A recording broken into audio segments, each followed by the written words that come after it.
नमस्कार दोस्तों। आज हम एक इम्पोर्टेंट न्यूज़ पे चर्चा करेंगे जो निकल के आई है इंटरनेशनल लेबर ऑर्गेनाइजेशन से। एक रिपोर्ट पब्लिश हुई है बेसिकली। उसमें बताया गया है कि 83% यूथ जो है कहीं ना कहीं इंडिया के अंदर वो अनएम्प्लॉयड है। क्या ये कहीं ना कहीं हम जॉब क्राइसिस की तरफ बढ़ रहे हैं?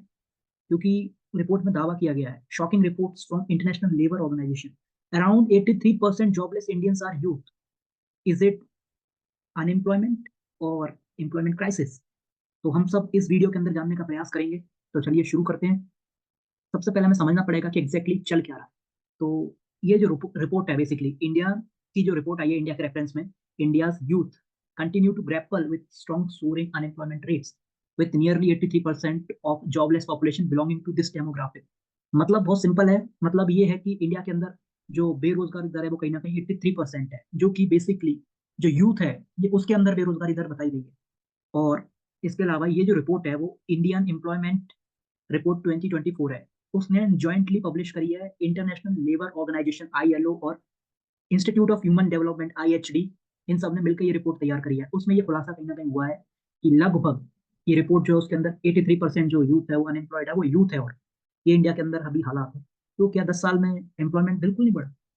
चलिए जानते हैं इस वीडियो के माध्यम से। सबसे पहले ये रिपोर्ट एग्जैक्टली क्या क्या कंसर्न्स को हाईलाइट करती है, तो वो हम सबसे पहले जानेंगे। जैसे कि the reports underscore a concerning trends where the proportion of educated young possessing at least secondary education among the total unemployed youth has nearly doubled from 35.2% in 2000 to 65.7% in 2022। मतलब ये है इसका कि जो हायर सेकेंडरी स्टूडेंट्स होते हैं basically, secondary education वाले students होते हैं जो बेसिकली 12th पास आउट होते हैं, +2, और हाई स्कूल वाले बच्चे जो होते हैं जो बेसिकली 10th क्लास को पास करके जाते हैं, तो उनके अंदर जो बेसिकली बेरोजगारी दर है वो नियरली डबल हो चुकी है। 2000 के समय पे 35.2% थी, जो कि बढ़कर 65.7% हो गई है 2022 के अंदर। तो ये नियरली डबल हो गई है। ये कहीं ना कहीं हमें इस रिपोर्ट से पता चलता है। जो आईएलओ और इंस्टीट्यूट ऑफ ह्यूमन डेवलपमेंट और इंडियन एम्प्लॉयमेंट रिपोर्ट 2024, इन सब ने एक ज्वाइंट पब्लिश रिपोर्ट पब्लिश की है, उसके थ्रू पता चल रहा है हमें। और भी कई सारी कंसर्निंग चीजें के सामने आई, जैसे कि ये डबल हो गई है कहीं ना कहीं रिपोर्ट के में जो हमें देखने को मिल रहा है कि जो एनालिसिस किया गया है उसमें यही पाया गया है कि जो एजुकेटेड यंग पीपल्स हैं, जो यंग स्टूडेंट्स हैं बेसिकली सेकेंडरी एजुकेशन है जिनके पास हायर हायर एजुकेशन को पास कर रखा है उन लोगों ने, उनके अंदर जस्ट डबल हो गई है। और इसके अलावा बिग पिक्चर क्या है, तो थोड़ा सा बिग पिक्चर में अगर हम समझें तो the drop out rates after secondary education remains high. जो बेसिकली ड्रॉप आउट रेट का मतलब ये है कि सेकेंडरी एजुकेशन का तो उन्होंने कहीं ना कहीं स्कूल कॉलेज वगैरह आगे चल के कहीं फर्दर ज्वाइन ही नहीं किया। तो ये ड्रॉप आउट रेट जो है कहीं ना कहीं सेकेंडरी एजुकेशन स्टूडेंट में अभी भी हाई बना हुआ है। और स्पेशली इन पोरर एरियाज, जो गरीब पिछड़े इलाके हैं कहीं ना कहीं उसमें हमें ज्यादा देखने को मिल रहा है। And among unrepresented population. और क्या कहता है ये, और दूसरी बात ये निकल के आई है, despite increase participation in higher education but quality concern remains with major learning deficits seen throughout school and higher education level according to the research। मतलब सिंपल से यही है कि एक तरफ हायर एजुकेशन के अंदर बेसिकली पार्टिसिपेशन तो बढ़ा है, लेकिन उस तरीके का हमें आउटपुट देखने को मिला है। कहीं ना कहीं क्वालिटी कंसर्न अभी भी बना हुआ है। अगर मैं आपको बताऊं तो अभी कुछ दिन पहले न्यूज़पेपर में कुछ ऐसी डिटेल्ड रिपोर्ट आई थी, उसमें लगभग 75 to 80% हमारी कंट्री में ऐसे बच्चे हैं, यूथ बेसिकली, जो कुछ चीजें नहीं कर सकते। जैसे कि वो ईमेल के अंदर एक फाइल को अटैच करके ईमेल नहीं भेज सकते, फॉर्मेटिंग नहीं कर सकते उसकी, कॉपी एंड पेस्ट जैसा जो बेसिक स्किल है वो नहीं कर सकते, एक्सेल के अंदर फॉर्मूले लगा के कैलकुलेशन जो होती हैं वो नहीं कर सकते हैं। तो ये सब चीजें भी कहीं ना कहीं एक प्रॉब्लम बनी हुई है अभी तक। इसीलिए ये जो रिपोर्ट है वो भी ये दर्शा रही है कहीं ना कहीं पार्टिसिपेशन रेट बढ़ रहा है लेकिन क्वालिटी कंसर्न अभी भी बना हुआ है। बेसिकली जो मेजर डेफिसिट्स हैं हमें स्कूल के अंदर वो देखने को मिल रहे हैं, चाहे वो हायर एजुकेशन का लेवल हो, ये सब इस रिपोर्ट में हमें देखने को मिल रहा है। इसके अलावा और भी कई सारी चीजों पर चर्चा की गई है। और the research raised worries about in educate employment condition. इस जो रिसर्च है बेसिकली, इसने कई सारी जो है जो इन एडुकेट कंडीशन से एम्प्लॉयमेंट को लेकर उन सबको भी उजागर किया है कहीं ना कहीं, जैसा कि आप स्क्रीन पर देख ही पा रहे होंगे। The modest shift to non farm employment has reverse. women are mostly responsible for the rise in self employment and unpaid work। मतलब देखो विमेन्स जो हम सबके घरों में भी विमेन्स होती है कहीं ना कहीं, हमारी दादी मम्मी वगैरह बेसिकली घर के काम तो करती हैं, लेकिन क्या इनको सैलरी मिलती है? नहीं मिलती। एक तरीके का सेल्फ एम्प्लॉयमेंट है ये, लेकिन उनको पेड में कैटेगराइज नहीं किया जाएगा क्योंकि अनपेड है। इसके अलावा जो शिफ्ट हमें देखने को मिला है, non farm employment has reversed. मतलब पहले लोग नॉन फार्म एक्टिविटीज में कंट्रीब्यूट कर रहे थे, कहीं ना कहीं वो आफ्टर कोविड आफ्टर 2019 में रिवर्स्ड हो गया है, लोग वापस से उस तरफ शिफ्ट कर रहे हैं। कोविड एक रीजन हो सकता है, जो कि है भी, लेकिन और भी कई फैक्टर्स हैं, ये हमें नोट कर लेना चाहिए क्योंकि गवर्नमेंट अपना पर्सपेक्टिव कुछ और रखेगी। गवर्नमेंट के इकोनॉमिस्ट हैं चीफ इकोनॉमिक एडवाइजर नागेश्वरन, उन्होंने तो कह दिया है कि गवर्नमेंट सब लोगों को कहीं ना कहीं नौकरी नहीं दे सकती। तो फिर सरकार गवर्नमेंट में क्यों है, ये सवाल बनता है। तो वो खैर बात की बात है, अभी हम अपनी रिपोर्ट वापस लौटते हैं।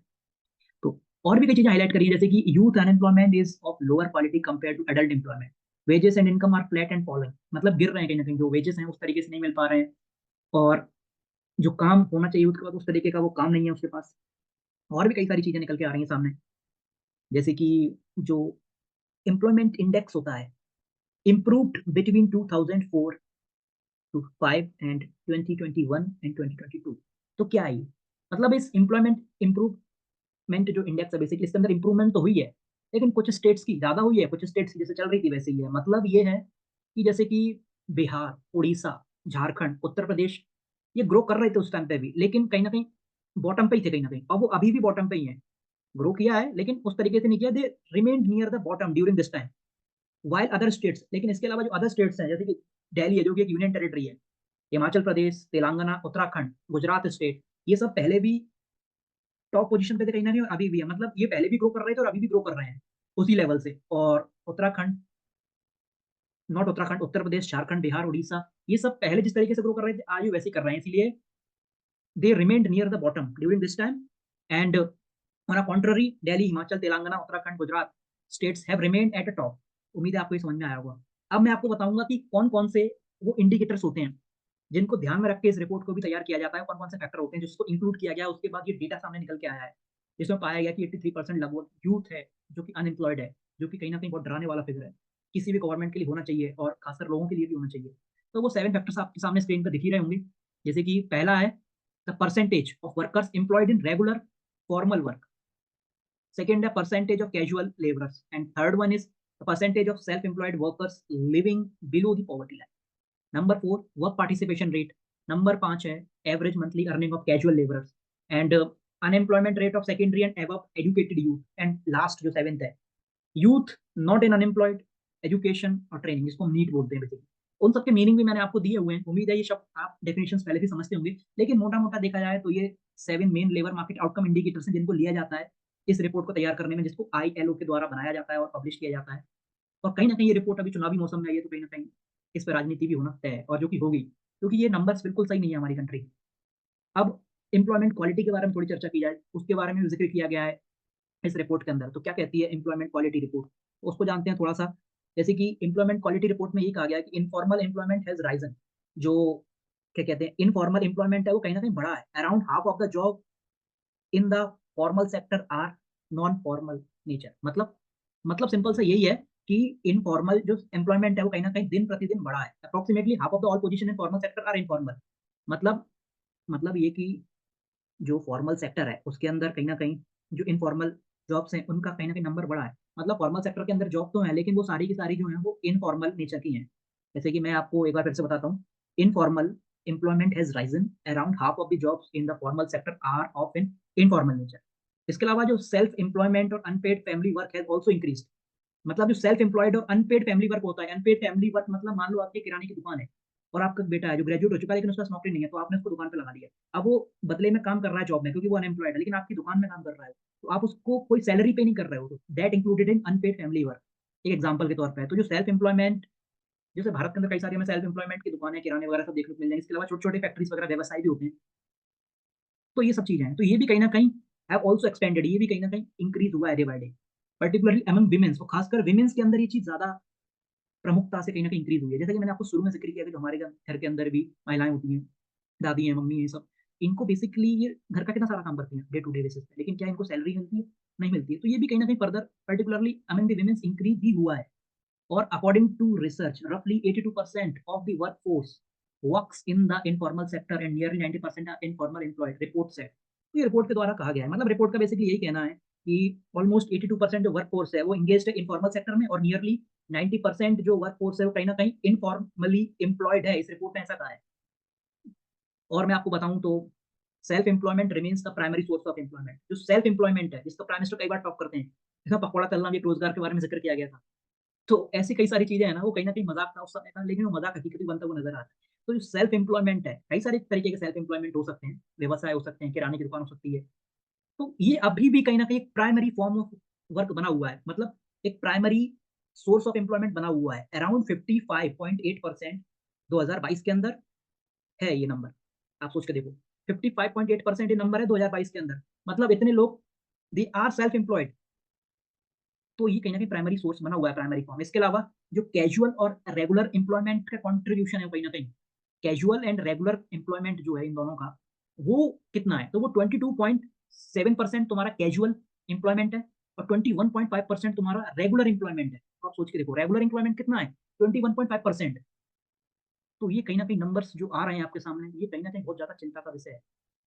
और जो regular employment is generally seen as providing better quality of job. तो रेगुलर एम्प्लॉयमेंट जैसा मैंने जोर दिया कि 21.5% है। रेगुलर एम्प्लॉयमेंट क्या होता है? बेसिकली आपकी एक अच्छी जॉब होती है, आप हाई कोर्ट में जॉब में जाते हो, कई सारे तरीके के आपको बेनिफिट्स मिलते हैं। आपको नौकरी से कोई इतनी आसानी से निकाल नहीं सकता, आपको पहले लेटर देना पड़ेगा और आप भी रेजिग्नेशन दोगे, तब मतलब एक पूरा एक सिस्टमैटिक जॉब होता है। उसमें कई सारे पर्क्स होते हैं, छुट्टियां भी होती हैं, सब कुछ होता है, इंश्योरेंस से लेके। तो वो एक कहीं ना कहीं रेगुलर जॉब होती है, जो कि सिर्फ उसमें लोग 21.5% ही इंगेज हैं। आप सोच के देखो इतना ही कॉन्ट्रीब्यूशन है उसके अंदर।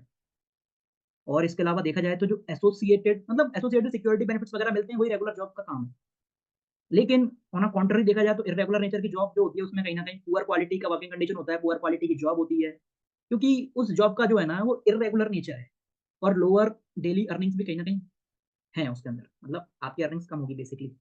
जैसे कि if I am talking about casual labour, so casual labour is linked with relatively poor quality jobs due to its irregular nature and lower daily earnings. अब हम लोग थोड़ा पार्टिसिपेशन ऑफ वुमेन के बारे में चर्चा करेंगे। तो वुमेन का पार्टिसिपेशन कितना है? वो जानना एक बहुत इंपॉर्टेंट चीज़ हो जाती है हमारे लिए। तो the participation of women in labour force in India continues to face significant challenges. मतलब ये बहुत ज़्यादा अभी भी एक तरीके का सिग्निफिकेंट चैलेंज फेस कर रहा है, जो महिलाओं का पार्टिसिपेशन है भारत के अंदर। वो ऐसा क्यों हो रहा है? तो वो भी हम जानेंगे अभी इसमें। शायद आप स्क्रीन पर देख पा रहे होंगे, इन 2022 वुमेन्स एलएफपीआर मतलब लेबर फीमेल पार्टिसिपेशन रेट कितना है 2022 के अंदर? वो 32.8% है, यानी कि 2.3 टाइम्स लोअर देन मेंस एलएफपीआर। सोच के देखो आप, व्हिच वाज अराउंडेड 77.2%। जैसा कि मैं आपको ग्राफ में दिखाता हूँ, ये देखो आप स्क्रीन पे आपके सामने ग्राफ दिख रहा होगा, इसमें लेबर फोर्स पार्टिसिपेशन रहा। मुझे माफ कीजिए, मैंने एलएफपीआर का जो फुल फॉर्म था वो गलत पढ़ दिया था। तो लेबर फोर्स पार्टिसिपेशन रेट जो है, जो परसेंटेज में दिया हुआ है, 2000 का, 2012 का, 2019 का, 2022 का। तो इसमें आप देखो चार जो है उन सालों का दिया हुआ है, 2000, 2012, 2019 और 2022। तो आप इसमें 2022 के नंबर को देखो, तो जो 2022 का नंबर है मेंस का, वो देखो आप कितना है रेड कलर से जो है, वो 77.2% है मेन का पार्टिसिपेशन। वहीं पे विमेन का अगर हम देखें तो वो 32.8% है, यानी कि 2.3% कम है ये कहीं ना कहीं। तो भारत के अंदर हमें कम देखने को मिल रहा है, इनइक्वालिटी को दिखा रहा है कहीं ना कहीं। और ऐसा क्यों हो रहा है वो भी जानेंगे। और वहीं पे और ऑन एन एवरेज हम ग्लोबल की बात करें, तो ग्लोबल में ये नंबर जो है दुनिया भर में वुमेन के पार्टिसिपेशन का वो 47.3% है। बट साउथ एशिया के अंदर इंडिया का ये नंबर कहीं ना कहीं रिलेटिवली ठीक ठाक है, लेकिन हमारा कॉम्पिटिशन दुनिया से, ना कि साउथ एशिया से।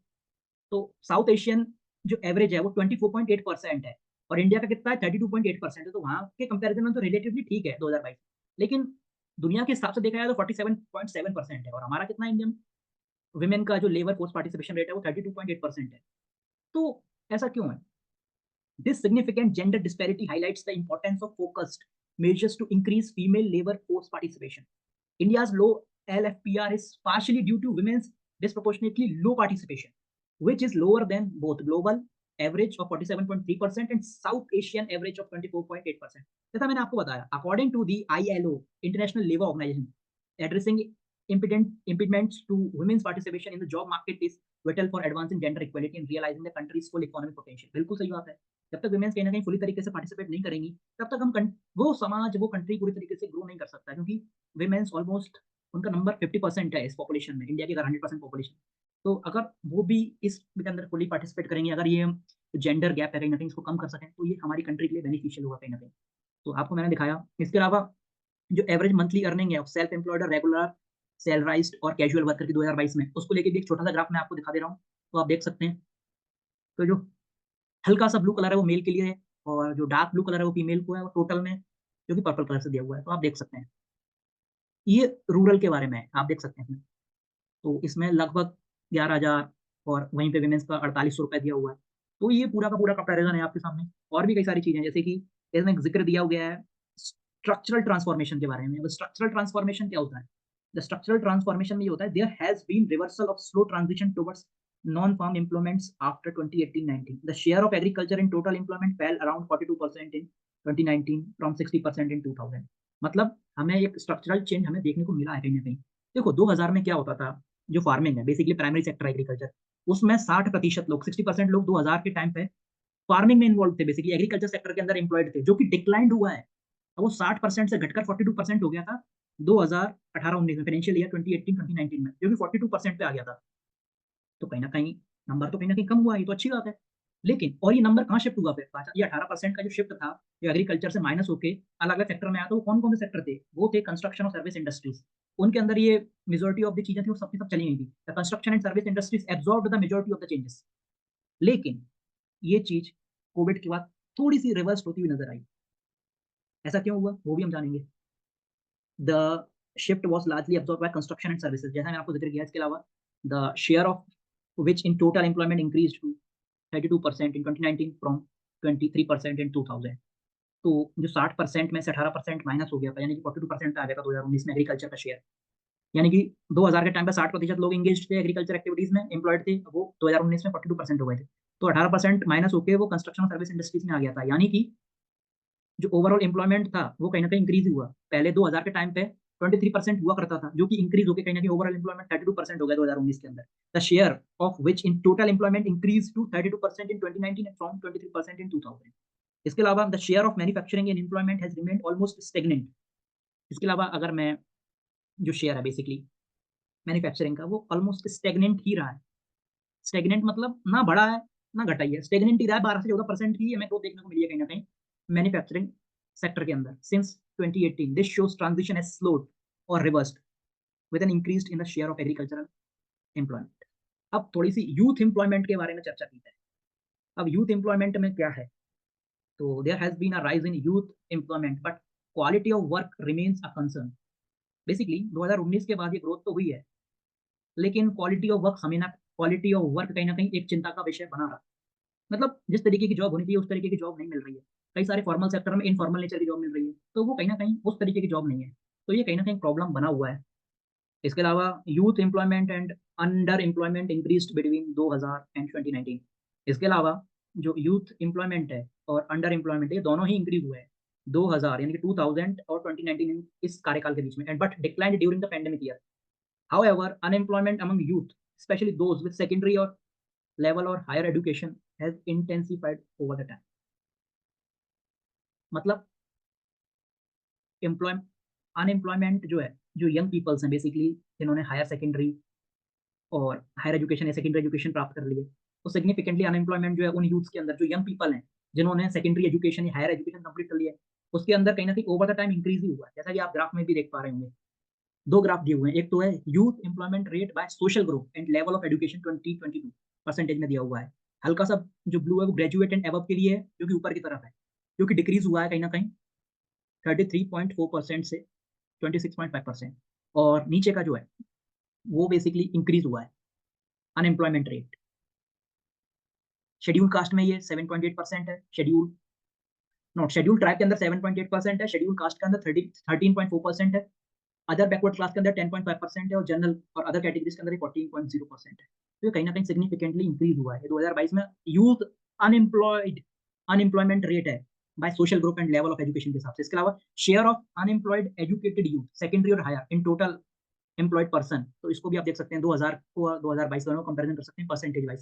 जो डार्क ब्लू कलर से दिया हुआ है वो 2000 को रिप्रेजेंट करता है, जो क्या कहते हैं लाइट ब्लू कलर से दिया हुआ है वो 2022 को रिप्रेजेंट करता है। तो आप देख सकते हैं graduate, above graduate, higher secondary, secondary, elementary, below primary, ये सारा का सारा डेटा जो है इंडियन एम्प्लॉयमेंट रिपोर्ट 2024 आईएचडी और आईएलओ से निकाल दिया। इसके अलावा अगर हम लोग चर्चा करें और आगे, इन 2022 the share of unemployed youth in the total unemployed population was 82.9%। ये शेयर है, आप सोच के देखो, the share of unemployed youth in total unemployed youth was 82.9%। ये कहीं ना कहीं बहुत डराने वाला है। और the share of educated youth among all unemployed people also increase. जो शेयर है बेसिकली जो एजुकेटेड यूथ है among all unemployed people also increase to 65.7% in 2022 from 54.2% in 2000। उसका भी ग्राफ आपकी स्क्रीन पे दिख रहा होगा, जैसा कि आप देख सकते हैं किस तरीके से सिग्निफिकेंटली इंक्रीज हुआ है। मतलब बेसिकली जो पढ़े लिखे लोग हैं लेकिन अनएम्प्लॉयड है बेसिकली, वो चीज़ भी कहीं न कहीं इंक्रीज़ होती हुई नज़र आई है, जो कि कहीं न कहीं एक अच्छी चीज़ नहीं है। तो अब सवाल आता है कि अब क्या करें?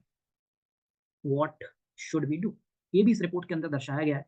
तो there are 5 main policies area for future action. 5-6 policies का ज़िक्र किया गया है, जो आपकी स्क्रीन के सामने है। जैसे कि मैं आपको बताता हूँ कई सारी हैं, जैसे कि प्रमोटिंग जॉब क्रिएशन, ये भी एक कहीं न कहीं की पॉलिसी हो सकती है, जो कि एरियाज़ में काम किया जा सकता है फर्दर एक्शंस के लिए।